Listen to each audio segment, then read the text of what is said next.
welcome to another episode of Seeing Sentai. I'm Mars Girl. Today we're looking at Taiyou Sentai Sun Vulcan episodes 29 through 35.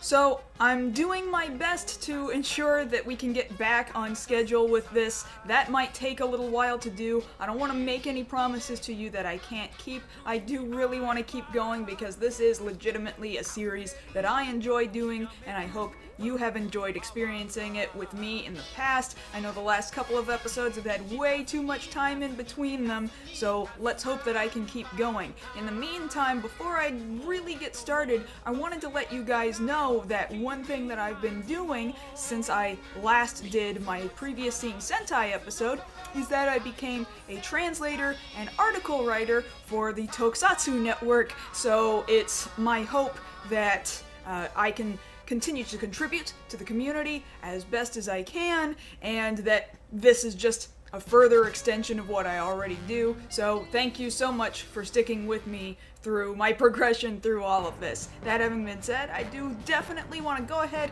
and talk about the last 7 monsters from the last 7 episodes that I personally saw in Sun Vulcan.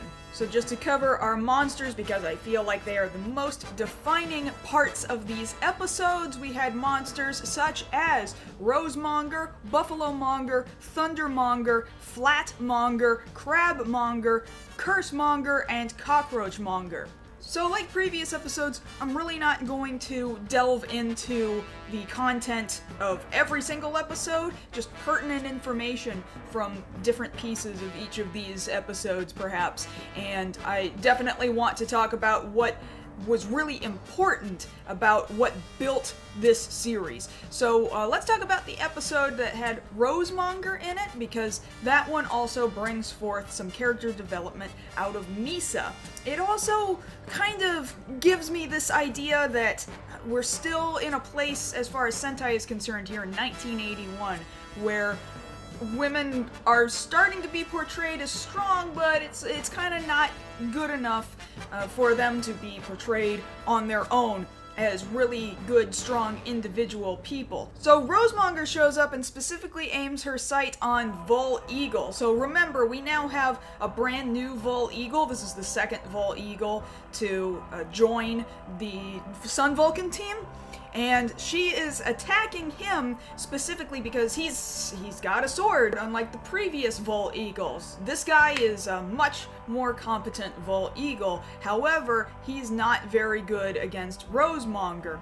So Misa, who's the daughter of the commander, decides, well, I'm a fencer, I can take her on, and she actually is pretty good. She holds her own against all of the grunts in the episode, and she does just fine. She is not quite as competent as the monster in the episode, as Rosemonger, or Red Rose Fencer.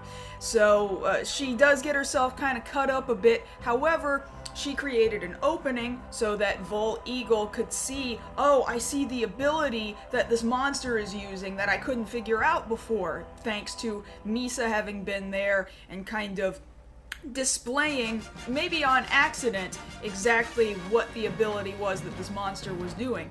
So she was actually really freaking useful, and you might think, well, it would be great if they added another member of Sun Vulcan, and perhaps it was a female member. That would have been really cool, and that doesn't happen, and it just makes me really sad, because you'll remember back in Jaka, my complaint was that Heart Queen was such a strong female character, but because Jaka wasn't really selling toys, in the middle of the series they had to completely and utterly change her character. She was weaker, she had to be saved all the time, she had to start serving the men, and the attitude just completely changed, and I guess they decided, well, what does not work about Sentai is strong females, so we're not gonna get another good, strong, self-reliant female for a while. It makes me kind of sad because I felt like Misa really could have played that part, and she even considers herself a strong core member of the Solar Squadron, and that's just not a courtesy that they then extend to her. Very sad. I thought that Buffalo Monger in episode 30 was kind of an interesting character because he starts off as a really big monster. Granted, not a giant monster, not like standing way over skyscrapers tall monster, but still like really big. And man, he killed people, okay? He flipped over cars with people still inside of them, and the cars burst into flames, which is just kind of the timing of it is this accidental hilarity. And then he goes and he starts pushing over small cottages or cabins that have people inside, and it looks like it should be crushing and killing these people, but apparently they just need to be taken out in stretchers and they're still fine and they're probably recovering somewhere. But later on he does get shrunk down to people size, and then when he's exploded by Sun Vulcan, he grows into giant size again. So this guy's got 3 different sizes. I just thought he was really amusing. Now, Flatmonger or Stampmonger, depending on the translation you're choosing to go with, was just kind of really bizarre and uncomfortable to look at because he's got this hole in his face, like he's got a face and then he's got a hole in his face where he takes a person and he shoves their face into his face, and then when he pulls that person's face out, they're wearing this really creepy mask, and the creepy mask just sort of takes over what the person is feeling on the inside of themselves, takes advantage of all of their angry and unsettled feelings about the people that they are close to, about their teachers, about their family members, which is kind of threatening and intimidating, and the whole way that this monster functions is really kind of awkward and uncomfortable.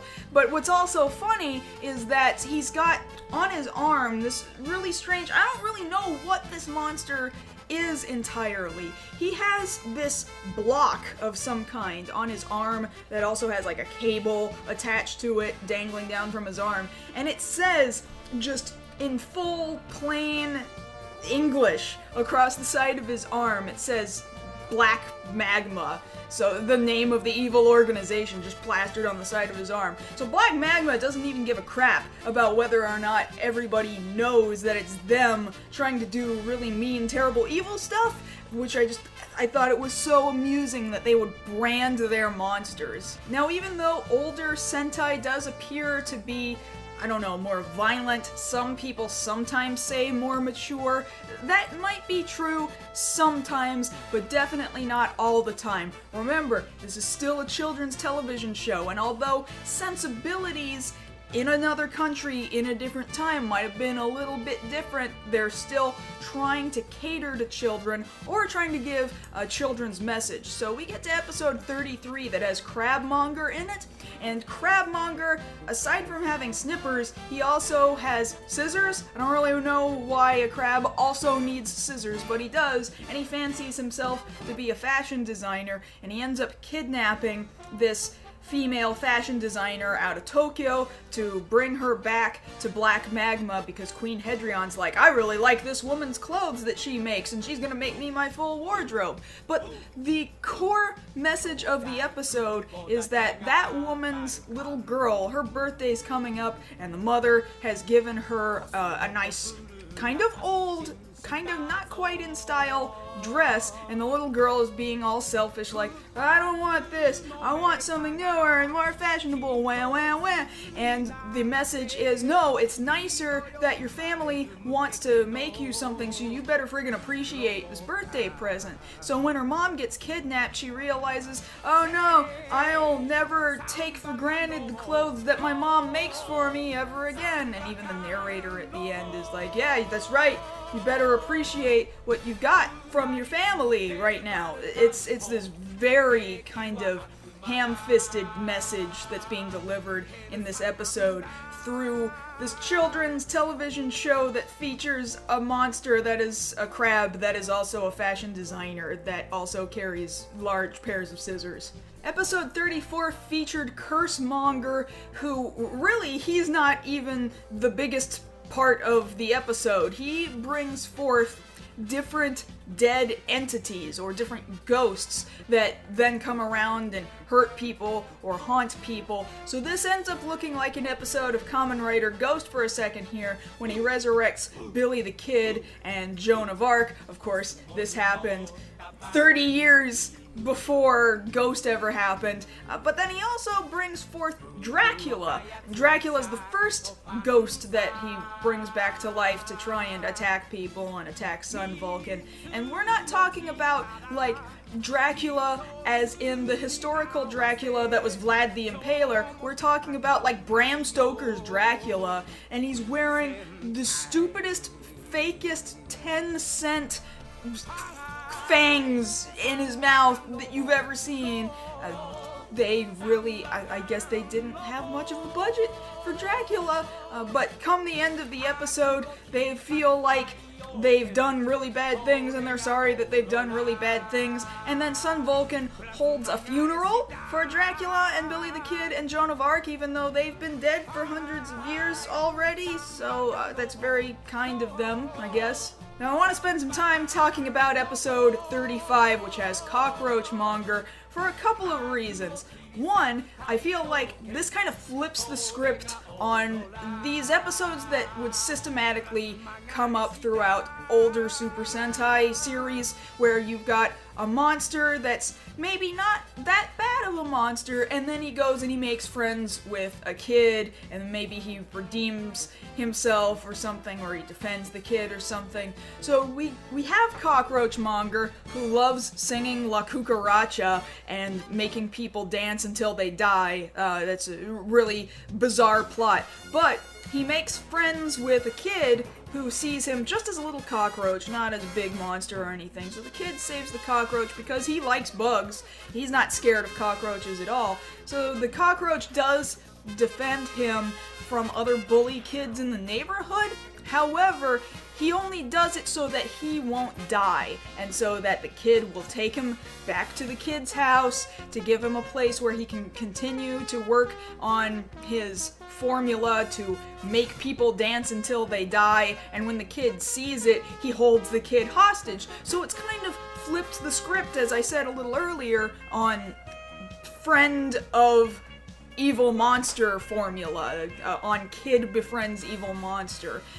Furthermore, after this cockroach has kind of taken this kid hostage, and the kid feels like he can't tell anybody about what's going on, this is something I've seen come up on the internet, just sort of out of context. If you saw it out of context, it really wouldn't make any sense, and it kind of doesn't make any sense anyway. So the kid's keeping the cockroach as a cockroach-sized cockroach in his pocket, and that's when Sun Vulcan shows up, and he's trying to signal, hey, the cockroach is in my pocket, there's nothing I can do. But then they're like, alright, we're gonna use our solar sticks, fling, and they throw the solar sticks at the kid's shorts, and his shorts fall off, and now there's this tiny little Japanese boy running around in public in just his underwear as he goes to hug Volpanther to say, hey, thank you for saving me, please protect me, and for like the rest of the episode, he's not wearing pants, and it's kind of uncomfortable to look at,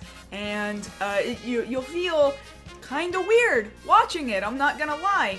I don't know if this is the sensibilities of a different culture, in a different time. I don't know if they have changed their mind these days about what is and isn't cool to show, but I'm barely comfortable showing and talking about this right now. I just thought that was really important. If you're gonna watch Sun Vulcan, you need to know this comes up in episode 35. Just be prepared. Little boy running around in his underwear.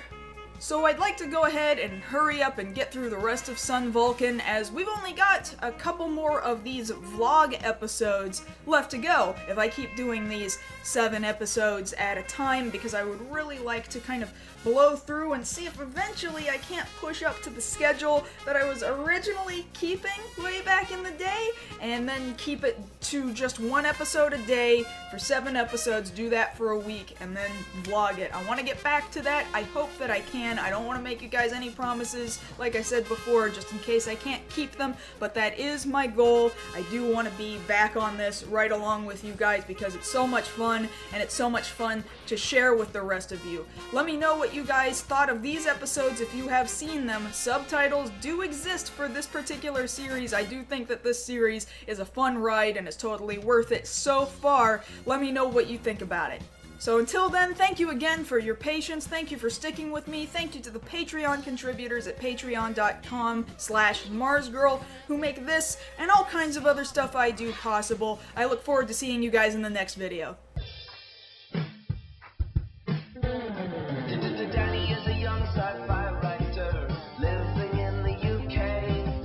Everything was going great until one day he was captured by a beautiful woman, terrifyingly hot. Her name is Morphine. And she'll make you scream. Get ready for your adrenaline shot. 'Cause she locks him up.